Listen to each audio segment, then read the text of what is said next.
that shows the actor actually wants to do something with their character and wants to play around with it. So that right there is already a good sign. Your actor's invested and excited. Sweet.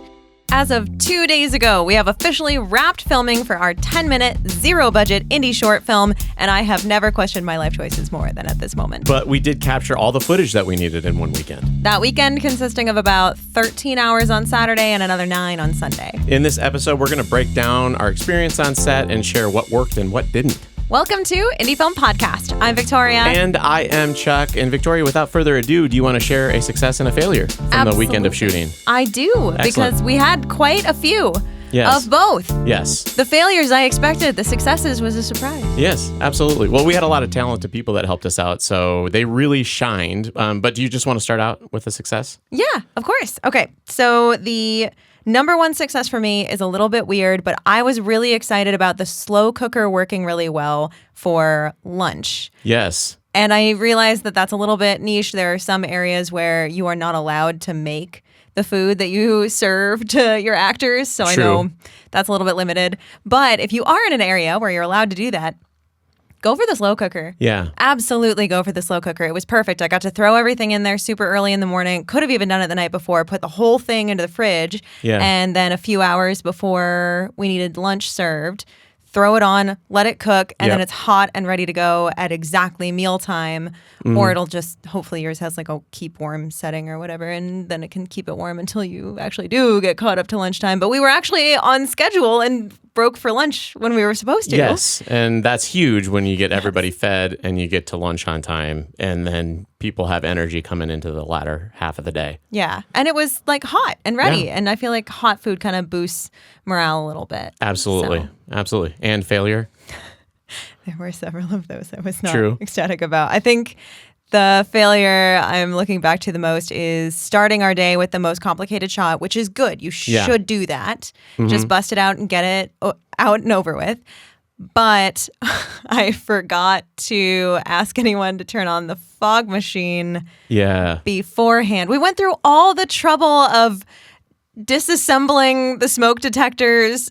We were prepared for the fog machine, and then I forgot to say turn it on. As did I. We both dropped the ball there. And it's kind of a bummer. We don't have the same, ambient lighting that we wanted to have then. No. Or, excuse me, we didn't have the fog that we wanted to have in the shots. And after that first one, we didn't use it. It was kind of like the executive decision was, do we add it in now or do we just scrap it? And we were behind schedule after the first shoot. Yes. Or excuse me, after the first shot. Yeah. But we did end on time. We did. We made up the shots that we cut some shots and we got everybody home a little bit before they were scheduled to be home. Yes. Basically, which is good. Which is a huge win. So, I mean, that's one success. But another success that I wanted to share with everybody was the rehearsal right before we began shooting went exceptionally well. Yeah.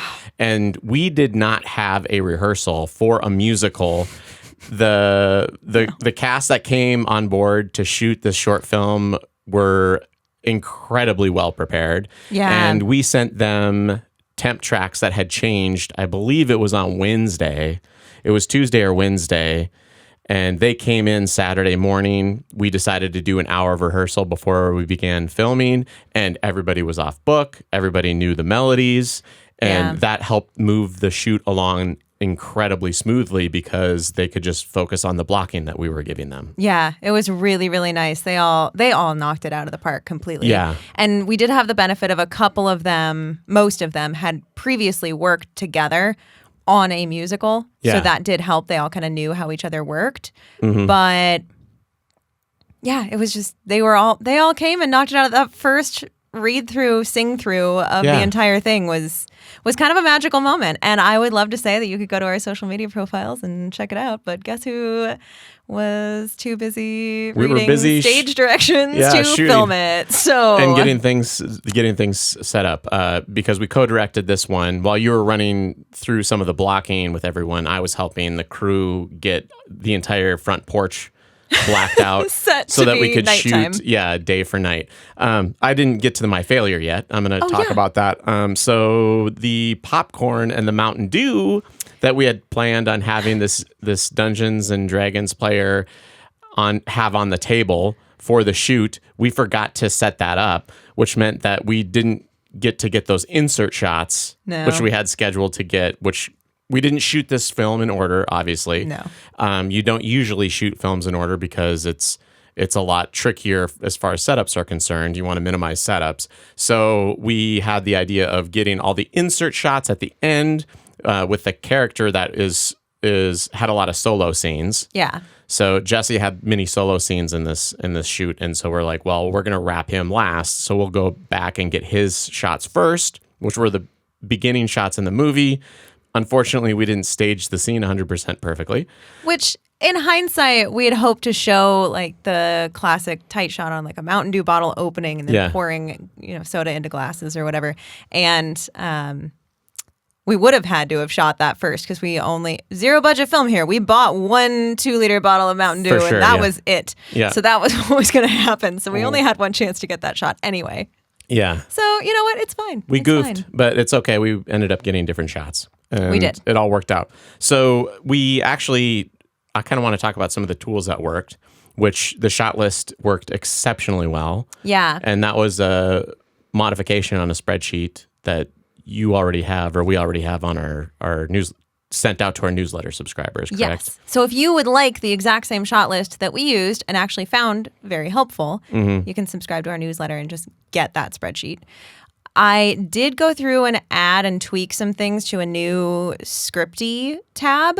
Yeah. Where it's got a couple different functions in it that allow the script supervisor to just mark exactly what's being worked on and what isn't. So that way I knew we were going to need to track a lot of detail for continuity as well as who was going to be on deck to come on set because we were jumping around in this movie so much. So I think it helped a lot. But, as with any spreadsheet, you find out some things that you want to fix about it. Like I didn't have an option for cut this shot.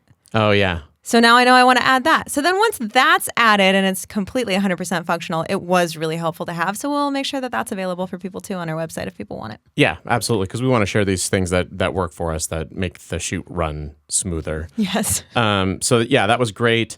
Some things that didn't work out well. The number one tool that did not work. DJI Ronin. A lot of people use those. The DJI Ronin RS3 Pro. Yes, it had struggled with cinema lenses. You were well under the weight capacity of that unit. However, I feel like it was struggling because the lens was heavier. It didn't do a good job of keeping it centered, and so unfortunately, we had a bunch of shots where the lens was supposed to be facing downward. Yeah. And even though the Ronin was balanced, it just kind of fell down as soon as you tried to point the lens too far down. The entire rig just flipped, spun up on itself, and locked up. So Yeah. I don't. And I'm not going to rule out the odds that it was something I did wrong. I will not rule that out. I'm used to using I wrote it down. The DJI Ronin SC. Yeah. That's what I've been using for years and I love and works really well. And I know that thing like the back of my hand. Mm-hmm. The Ronin RS3 Pro has a much higher weight capacity. I bought it a few years ago. I left it in the box. Yeah. And didn't want to touch it because change is scary and change is hard. And I didn't want to learn a new item. Yeah. So I decided to start learning said new item at 8, 9 p.m. the night before the shoot. Which is always a good plan for your DP to go in and test out a brand new piece of gear 12 hours, not even 12 hours, like 8 hours before you shoot. That's always a good idea. Well, we got it figured out, though. We got it balanced.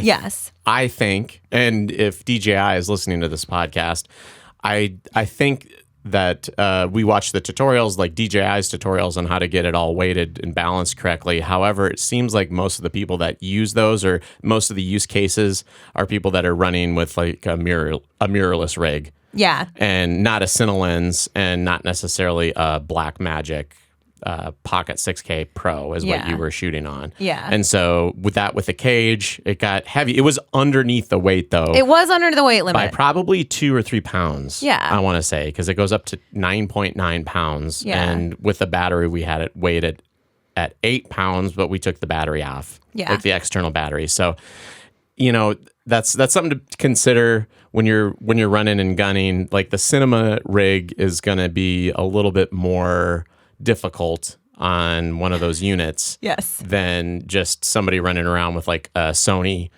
mirrorless camera, like I'm not the or even like a like Canon FX, mirrorless or anything like Canon mirrorless, those types of like cinema lenses that are a little bit more, they take pictures too. They're just a little bit lighter, but you have an actual cinema lens on there. And the Blackmagic rig with the cage on it. So it was bulky. It was. And it was a great arm workout for somebody who's used to carting around the Ronin SC with a Canon 5D Mark IV and a tiny little Canon lens. Yeah, so you were lifting around like probably 15 pounds all day, I would imagine, the whole thing. Yeah, it definitely went from my usual like 5-6 pounds to 10 plus pounds. Yeah. For sure. But that's okay. In hindsight, it probably would have been better to just use a dolly system on some of this stuff. Which we did consider. Yeah. And then opted out of because we knew we had the Ronin. Yeah. Whoops. Yeah. Well, hey. Now we know. Now we know. Stick to the dolly. That's a lot easier on cinematic type shots. It is. Or get a really huge, expensive Steadicam rig. Yeah. So. Or just own it and you get one of those like counterbalance ones with the 2-hand things and then you can go for it and, get somebody to pull focus. So I'm not sitting there trying to use the focus puller motor for the first time ever in my life on this shoot either. It was a lot. It was a lot to do. But the thing is this is something that we knew was going to be experimental. Yes. So we're going to not hold back. No. That was our decision there. So speaking of not holding back, we had a pretty aggressive schedule.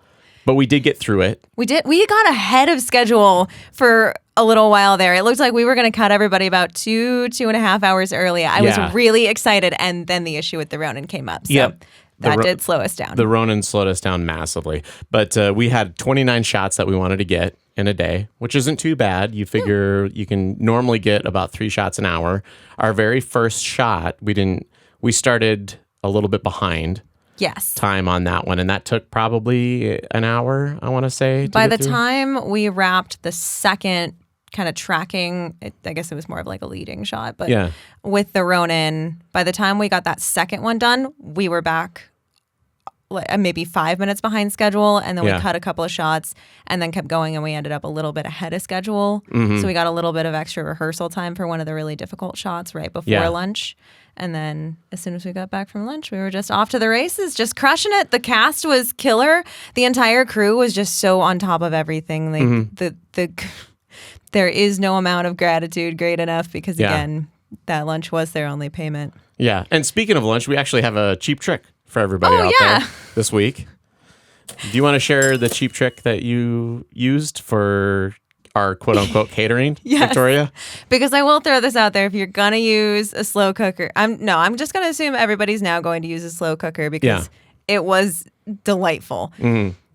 If you do, they make liners for slow cookers now. I don't know if anybody knew that, but that was a game changer for me. Man, it was so easy to clean that up, which was great because maybe 3 shots after lunch, we were supposed to be going to this giant wide where you could see the entire kitchen counter that, of course, lunch was served on. So we had to clear everything real quick, and it worked. It was amazing. I know it's not great to add more plastics onto things, and I'm sure there are some people that are concerned about having like a plastic liner with the food, but if it's food safe plastic, I've worked in enough kitchens that I don't worry too much about food safe plastic. It's like a plastic cutting board. But if you're one of the people that's really against it, that's totally fair. That is up to you. You may clean your slow cooker. Enjoy. It's not great. We're shooting and eating in the same location. We filmed inside this house. We filmed in the studio that you're watching this podcast happening right now for our special effects shots, but then just in the living room. Out in the living room for the quote unquote in the real world scenes for this short film. And we had to maximize space. And so it was like we only shot one direction in the living room essentially, and we all ate in there. And then once we got to the wide shot, we had to clean up very quickly. And we got it done though. We did. And we spread out our complicated shots so it was first thing in the morning and then right after lunch. Which if you've read any psychology books or read any psychological studies, people do well after eating. There's like a whole, they looked at data on judges and sentencing, and judges sentence more severely right before lunch and right at the end of the day because they're hungry. They're hungry and they're exhausted and they haven't had like a break. You need some time to refresh and get away from things. So that worked well for us, is to first thing in the morning get the most complicated shot done, and then second most complicated shot right after lunch. Yes. So, and also, if you find yourself in trouble for a non-permitted shoot, aim for being right after lunch on the judge's docket if you are going to court to plead this case. Good tip. There we go. If you can adjust the schedule, do it. So we had some things that popped up during the recording process that we did have to change, and we anticipated this. You never know what you're going to have to do differently when you're on the shoot day. But when it does arrive, you just have to adjust accordingly. And initially, we were going to have people come in on Friday and record their vocals. We actually spoke extensively about that last week. Yes. That was the plan, so that everyone would have their voices to sing along to. Yeah, but in the interest of saving time and allowing for some modifications in performances, we just had the actors sing along with the temp tracks that we had already made, which gave them the opportunity to play with the character a little bit. And then the next day they came in and tracked the recordings closer to how they performed it in the room. Yeah, which was actually an ask from one of the actors. Yes. Which was, hey, since this is all sung, there's no spoken dialogue in this whole thing, I'm a little bit nervous about being locked into my character choice while I'm singing before I have the chance to actually work with any of these other actors and be on set and in the moment and really build my character. And I think that was a really good call out. Yeah. I mean, one, that shows the actor actually wants to do something with their character and wants to play around with it. So that right there is already a good sign. Your actor's invested and excited. Sweet. And two, that really does make sense. Yeah. I understand why, for like alignment purposes and making it look really sharp and tight, why you would want to do it the other way around. But in the case where we had no rehearsals before the actual shoot day, I think it was the better choice to let everybody play with their character a little bit more. Because this was the first time that they all got to perform together. Yeah. And so it seems to be working. No, you've done a rough cut of the first few minutes, and everybody's vocals are lining up. Yeah, which is important. I mean, you can tell it's not exact in some places, but I mean, it is a 10-minute, zero-budget film that we are making in 4 weeks. I think if that is the worst thing that happens, we're doing okay. Well, it'll be all right. So that changed. Is there anything else that we got thrown for a loop for that you want to mention? Obviously, we forgot our Mountain Dew. Like, we forgot our initial shots. Some of the shots and had to recut that. The opening edit, we actually kind of changed completely. It was supposed to be a bunch of long, slow shots. And because we had that opener cut, because of course, the right decision after a really long day before another really long day is to not sleep and stay up and edit instead. That's always the right choice. Yeah. Good call.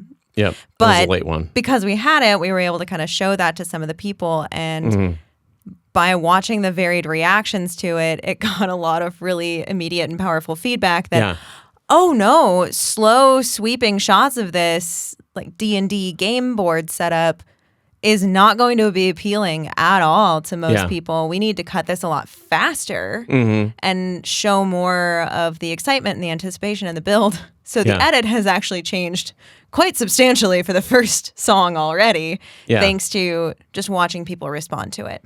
Yeah. Because one thing I've realized is at this film festival where it will be screening, unlike an online video where you could click away right now, you could just leave. Yeah. You're allowed to just go at any point. At a film festival, you can't. So you're kind of a hostage. Yes. So that's not the best way to get feedback on your film. True. Because they're all going to stay and watch it. But this one, it was like, oh no, I can see where some people are starting to kind of lose interest or whatever. Yeah. It's like, get feedback early and often. Yeah. I think it's super important, and that's what we did, and that's what you were able to do is you got that first couple minutes cut. Real rough cut, obviously. Very rough. Raw footage, log footage, or whatever. Yes. But being able to show that to people and be like, oh, okay, this does feel a little slow. Yeah. And there's nothing like watching a cut of your film with another person there to make you even more aware of things that you did wrong or things that could be improved. So that was really nice. Let's talk a little bit about how we want to execute this film. And we decided to watch Scott Pilgrim versus the World to give us some ideas on how to process this movie in post. Which, much to my brother's chagrin, I had not seen until we watched it. Yeah, and that was something that slipped my radar forever too. It's a 15-year-old movie. Yeah, but it has like a video game vibe to it. It's a lot of action, fight scenes, and that's kind of what we're trying to go for with our short film. However, I will say that like Scott Pilgrim versus the World is kind of like a Ferrari of action movies and special effects. And if they're a Ferrari, then ours will be more like a Hot Wheels racer of special effects. I would go like maybe Boy Scout, what are those, the boxcar derby? Boxcar derby. Yeah, maybe that. One of the wheels is going to be a button. Yeah. It'll be is how it's come together so far, but we're hoping to lean into that. Yes, it's campy, campiness. And we know it. And a lot of the blocking is campy. We lean into a surprising number of practical effects. Yeah. And really leaned into the idea of a musical on stage and being theatrical and campy and over the top, and that being a more enjoyable experience for people. Yeah. We hope that'll play well on a movie too. But you know what? It'll be fun. It'll be fun either way. Yeah. And it was cool to watch Scott Pilgrim. If you haven't seen it, definitely I would recommend it to people that like action movies, that like visual effects. It's also kind of a musical, a little bit. There's a lot of music in it for a film that's not really built, or at least to my knowledge, I didn't know it was that music based. I didn't realize. Yeah. As far as like I didn't read the comic either, so I don't. Yeah, we didn't take time to read the comic first and then watch the movie. But the visual effects are really solid. Really cool. And you can tell that they took their time. This is a 16-year-old movie at this juncture, and it definitely looks better than a lot of the Marvel movies that I always make fun of. Yeah. The DC movies, where the CGI is super smooth and looks very natural. I mean, obviously it looks surreal, but it doesn't look cheap. No, and there's a YouTube video with Fraser Churchill, the special effects supervisor. Yeah. Right? And he goes through just a breakdown of some of the different effects that they do. And it's quick and he doesn't go too far in depth. But there are some moments where they did really combine a lot of practical things. There's one scene where a guy's punching into the character, but the camera angle they have, he's actually punching a light trigger. Yeah. Which I thought was so cool because I'm like, oh, that's how they did it. Because for so much of this, I'm like, how long did it take them to map all the light from all the special effects? Because you see these shadows and everything. Like as soon as he punches him, you see the visual blowback of it, the light hitting him. Yeah. And now I'm like, oh, because it literally was the light hitting him. They had him punch a little trigger thing on him. And it turned on a light and it hit him in the face. Yeah. They used a lot of stunt people. Yes. And they used the stunt people in front of the blue screens to chroma key out the background. Yeah. And I feel like that was a really good decision versus something like, well, I know, if you look at a Marvel movie, seeing the Incredible Hulk, that's clearly a cartoon. I know that would be harder to, make a superhero like that, but a lot of times, Spider-Man was famous for that one where Tobey Maguire just looks like a cartoon flying through the screen because it is just a cartoon. But I thought it was really cool how they used actual stunt people. They were performing the stunts in front of the blue screen, and then they added more motion and then some flair in post rather than recreating an entire person. Yeah. And for some of it where they have like people held up in the air, they actually just had them rigged up with like something holding them at the waist, so that way they're body movements of being floating in the air actually looked like they were really there floating, which is awesome and possibly something that we could have considered a little bit more. Not that I think we have the budget nor necessarily the capability to do any of that, but we filmed all of the video game world stuff in front of this studio wall here. Yeah, which is just pitch black. Yeah. If you're if you're not watching, if you're just listening. Except for the one individual who has really, really dark hair. Yeah. For him, we hung up a white sheet so that he would stand out a little bit better and it wouldn't pull his hair back into the wall. Yeah. But I think that if we had watched this movie, if we had watched Scott Pilgrim before we actually filmed, I probably would have changed up the shot list a little bit. Because they did have a bunch of reaction shots and things that they cut in really fun and interesting comic book style ways where, it's maybe like a half moon shape or crescent moon shape or whatever, and then people fill in and build the shape out with their reactions and their startled faces. And doing things like that would have leaned really well into this film. I didn't realize how much of a Scott Pilgrim-esque film we were making. So I guess I wish we would have made the shot list after watching that film or after watching that film instead of before like we did. Yeah. Well, it's got some good lessons for us in post, and obviously you never get everything that you want to get. No. And I feel like no matter how many times you go on set, there's always going to be those shots that you missed. Yeah. And that's okay. That's why you got to learn how to edit well. Yes. And that's why you have to be creative in your video editing suite. Yes. Because the creativity does not end when you're done shooting. Nope. It just goes. It just goes. So do you have anything else you want to add to that, or should we talk about our featured filmmaker of the week? I think we go into our filmmaker of the week. Awesome. Let's do it.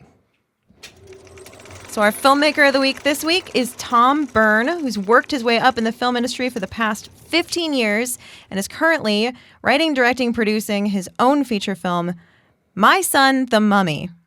He has some great advice, and he calls these his 3 producerial tenets.